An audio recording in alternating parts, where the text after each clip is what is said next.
What's up, guys? It's Dan from SageMathTutoring.com. Want to make a quick video that will help my friend with his test tomorrow, and this is based off of a review sheet that he received. So whenever I have time to help, give a little extra help, if I have time, then I like to do so by actually creating a video outlining principles of problem solving. Anyway, here is the first problem right here. Now, some of you can see we are dealing with a quadratic equation. Alright, so the idea here is to solve this problem by using the square root method. So basically what the square root method means is that you're going to want to isolate the thing that's being squared first. Alright, so at the end we want to solve for x, but in order to get there we have to first isolate this thing right here because it's the thing that's being squared right now. So as you may notice, we could get rid of this negative 8, and we could also get rid of this negative 2. It's helpful to treat this as though it was almost like negative 2x minus 8 equals negative 24, because that could serve as a potential reminder that really the first thing that you'd want to do is you would want to get rid of this negative 8 first before solving for this thing. So sometimes imagining a simple case could be helpful. So that's what we will do. We will add 8 to both sides, and we're going to end up with negative 2 times x plus 4 squared equals, that would be negative 16.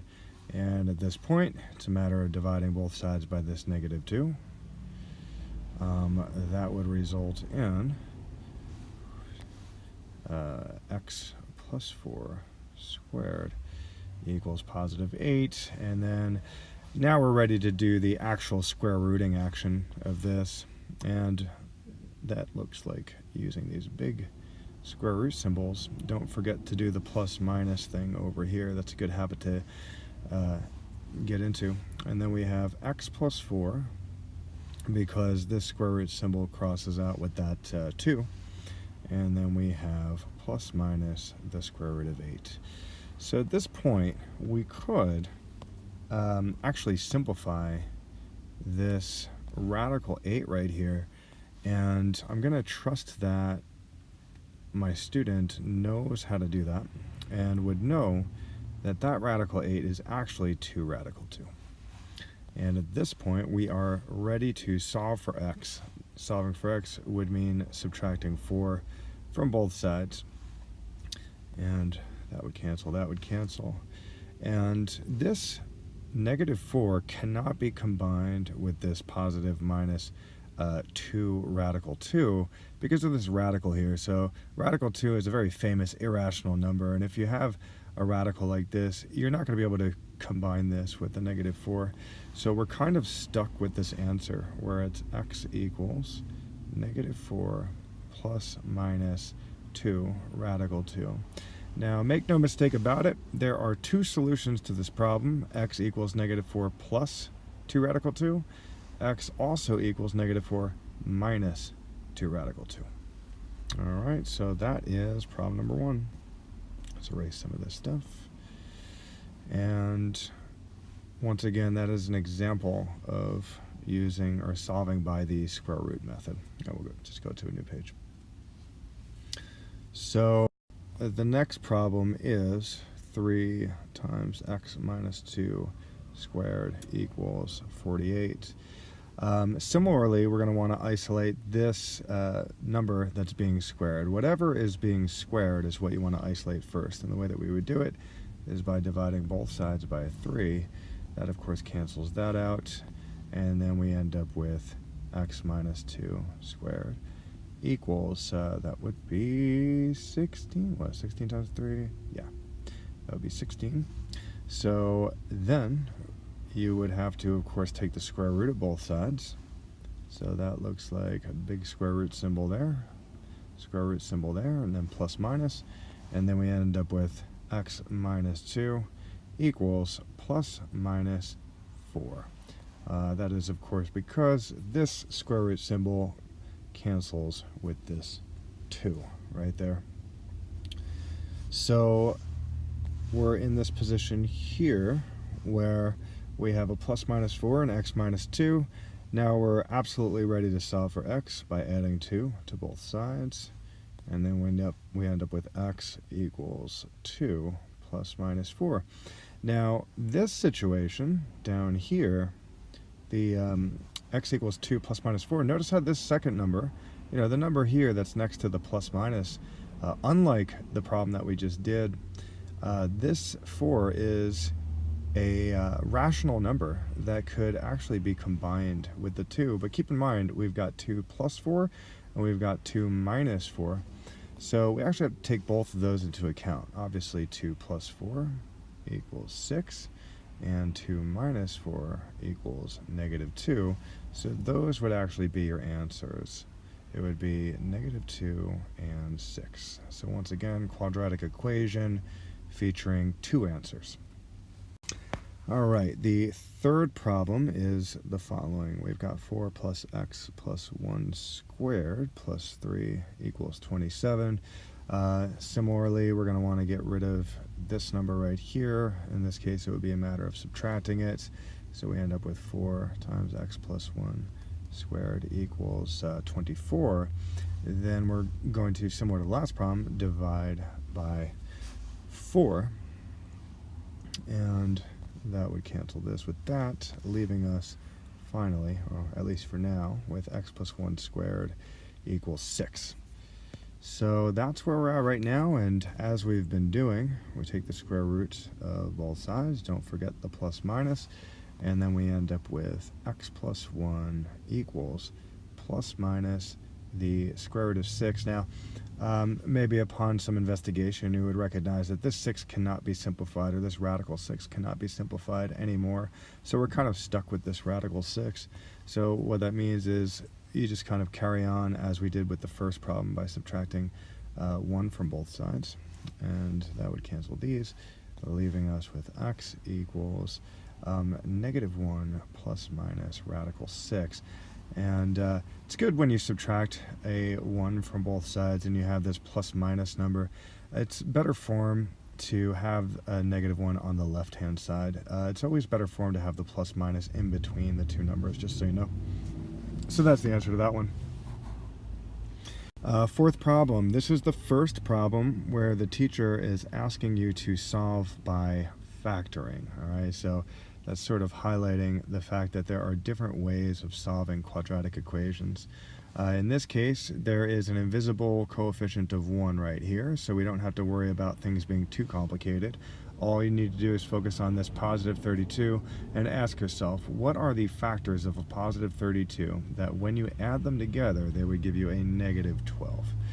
So that's food for thought. In the meantime, while I'm thinking about that, I'm going to draw empty parentheses because I know it's going to look like that.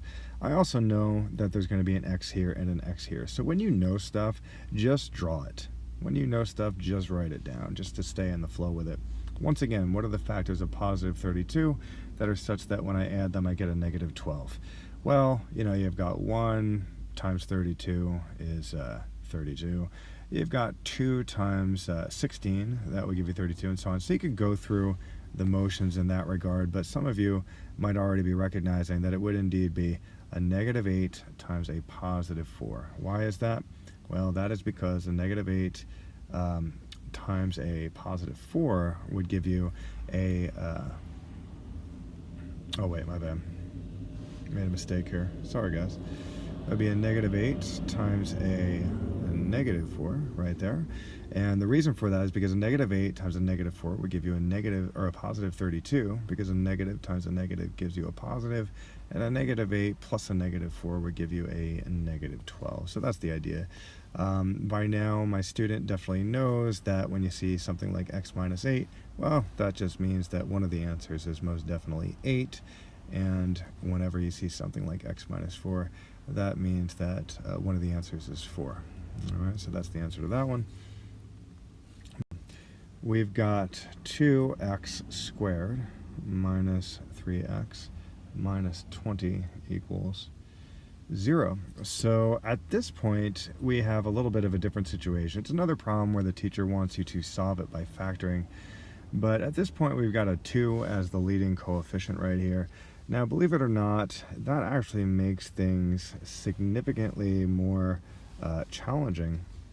So, first things first, just check through the whole thing and ask yourself, is there a way to factor this 2 out and kind of get rid of it by dividing both sides by 2? Well, you would be able to factor a 2 out of the whole thing if 2 happened to be a factor of this term and also this term, but unfortunately 2 is not a factor of this term right here. It's a factor of this term, but not this term. So we're kind of stuck with this 2, which means we have to employ one of numerous tricks of the trade to solve this one. Different teachers have different ways of teaching how to do this. There are many different ways. I prefer to kind of do a factoring by grouping method, but a lot of teachers will sometimes just kind of have you draw the parentheses, set it equal to 0. In this case, we've got a 2x right here and an x. Now, that's indisputable. These are the only factors of 2x squared that would work in these positions, so that's actually very fortunate. All right. Now, what we want to do is find, kind of think of like 2 different factors of negative 20, which, by the way, could be very complicated. For example, what you want is factors of negative 20 that are such that, let's say I put one of the factors here and one of the factors here.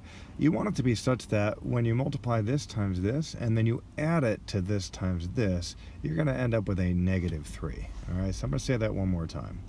Imagine you had a factor here, a factor of negative 20 here, and another factor of negative 20 here. You want the factors to be such that if you were to multiply this times this and then add it to this times this, you would actually get negative 3. So once again, this times this plus this times this would equal a negative 3. All right, so that's one way of going about it. It's kind of a way that requires trial and error. There is a certain skill level and level of practice where you get the hang of it and you kind of spot it. Like, for example, I'm thinking like 4 and negative 5 are tempting to me because I think 2 times 4, well, that puts us in the 8 range, and then 5 times this, and it would be like 8 and then 5, and then I associate 5 and 8 with a difference of 3. So at a certain point, it kind of flashes in your mind what you need to do. So we're going to put a 4 right here. We're going to put a 5 right here. We know for a fact one of them has to be positive, one of them has to be negative, because it's got to be a positive times a negatives gives you a negative 20. That leads us to ask ourselves which one of these factors should be positive or negative, and it so happens that it would indeed be the 4 that should be negative and the 5 should be positive. So the reason for that is because 2 times negative 4 is a negative 8, and 5 times this invisible 1 right here is 5, and 5 plus negative 8 gives me the negative 3 that I'm looking for. All right, so that's the idea. So we have properly factored this one, and let's see what we've got here. Well, this one, my student definitely knows that what this parentheses means is that one of the answers is most definitely 4, right? Due to the same reasoning process that he employed in the last problem. This one's a little bit trickier, where you have to remember, basically, in order to get the answer, in order to figure out what x is, you actually have to sort of temporarily set what's inside the parentheses equal to 0. So here I go doing that, 2x plus 5. We're going to take this off to the side and set it equal to 0. And then we're going to solve for x. So we have subtracting 5 both sides, you end up with 2x equals negative 5. And then you would end up with dividing both sides by 2. Right? And you end up with x equals negative 5 over 2, also known as negative 2.5. All right, so we could go like that. To kiss your teacher's butt, you might want to put these answers in sort of order of least to greatest, but I'm lazy, so I'm just going to leave it there. All right, so that is that one. Looking at the next problem, we have x squared, let's see, minus 9 equals 0. Okay, well, this is a classic example of the difference between two squares, which is definitely something that at a certain point I would highly recommend anyone who is doing math to memorize. All right, so whenever you see a difference between two squares, in other words, you have some number that's a perfect square subtracting another perfect square, what you could always do is factor it thusly. All right, it's one of those famous things that, you know, when math students grow up to be adults and don't need to do this stuff anymore, it's possible that they still have nightmares about stuff like this. So anyway, the question is always going to be, well, what's the a? You know, a is the thing that's being squared right now. In this case, your a is x, right? And then the question is, well, what's your b? Well, b is the thing that's being squared over here. It might not be immediately obvious what's being squared. In fact, I would suggest rewriting this down here to get very clear what your b is. And what you would come to find is that your b, in this case, is 3. All right, because 3 squared gives you 9. All right, so we have determined what our quote-unquote a is, and we have determined what our quote-unquote b is. A is x, and b is 3 in this case. Once again, this of course applies to using this structure. And once you've determined what your quote-unquote a and b is, you can then do the factoring in accordance with that structure. So what we have is x plus 3 and x minus 3, where of course the a corresponds with the x and the b corresponds with the 3. All right. Now at the end of the day, this equals 0, which means this equals 0. So I say on the next line, we actually write that. Get back to somewhat like more familiar looking ground. And so what do we got? My student should definitely know this. He knows that this would be, therefore, x equals a -3 as one of the answers and a +3 as the other answer. All right, so that's how that one works. All right, moving on, we got x squared. I'm going to keep it in black. We've got x squared equals 5x plus 24. Once again, the teacher wants us to solve this by factoring, but the problem is, you may have noticed all the other problems that we've dealt with so far, they were, you know, maybe looking like something like this, where it's like equals 0, right? Where the teacher kind of wrote this nice equation with the little 0 on one side all by itself and this neatly on the other side, and then we ended up factoring it, right? Well, this one right here, they're being smart Alexes with us in the sense that we don't have it equal to 0, right? There's no 0 around here. So actually, they're trying to trick us into just like factoring it right there. First thing we got to do is set this thing equal to 0. All right, so let me get rid of this other thing. All right, and that's what we're going to do. We're going to set this thing equal to 0 right now. I'm a big fan of keeping the x squared thing positive, so my thought is, let's get rid of all this stuff so that a 0 will be on the right-hand side, and we could still have our positive x squared on the left-hand side.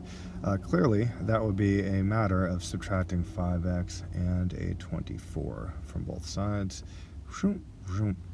And of course, we got to do it over here too, right? And we end up with x squared minus 5x minus 24 equals 0. Then we can factor. Now, once again, there's only this invisible 1 coefficient here, which means that if this is indeed factorable, it will be relatively easy compared to that other one that we did with the 2 in front, or the -2. So here we have x squared minus 5x minus 24 equals 0. We know it's going to be an x, we know it's going to be an x, and then it's like what factors of -4 are such that when I add them together, I'm going to get a -5. Well, -24, immediately the factors that stick out in my mind have to do with 8 and 3, because I know that there's a difference of 5 between 8 and 3. So the question is it going to be a +3 and a -8, or is it going to be a +8 and a -3? And it will be a, some of you guys are probably getting this already, it's definitely going to be a -8 and a +3. And the reason for that is because, similar to that kind of rainbow thing that we did before, -8 times this invisible 1 that's in front of the x, or we could just say -8 times x is -8x, plus a +3x, that would give us a -5x. All right, so once again, I think my student's teacher is really big on using this like upside down rainbow method. So that's what I'm going to stick with. And what do we got over here? We got a positive 3. So my student definitely knows that this would be x equals 8 and negative 3 as the answer. Moving on. Last couple problems, we are being asked to use the quadratic formula to solve the last few problems. And the quadratic formula itself is something that most students are sort of expected to memorize. And it is this. And my student actually has done a really good job memorizing this. So there it is right there. I might have to erase it later, but for now we have it. And it's really important to recognize, all right, well, you know, I see a B and an A and a C and all that crap. So it's like, what does that even represent? Well, what it represents is the coefficients that would hypothetically be in front of or associated with the terms of a quadratic formula, trinomial, or quadratic equation trinomial like this, where A would always be the coefficient that's in front of the x squared, B would always be the coefficient that's in front of the x, and C would be that constant that's just hanging out minding its own business. All right, so that is the quadratic formula right there. Let's look at one of the problems. So here's one of the problems. We've got 2x squared minus 5x plus 1 equals 0.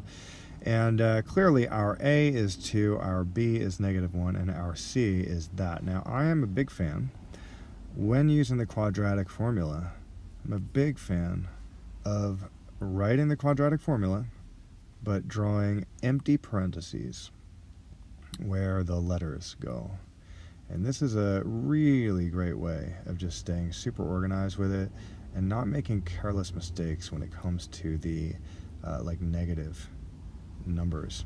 All right, so we're going to put our A and B where it belongs. So we'll start with A. So 2 belongs here and here.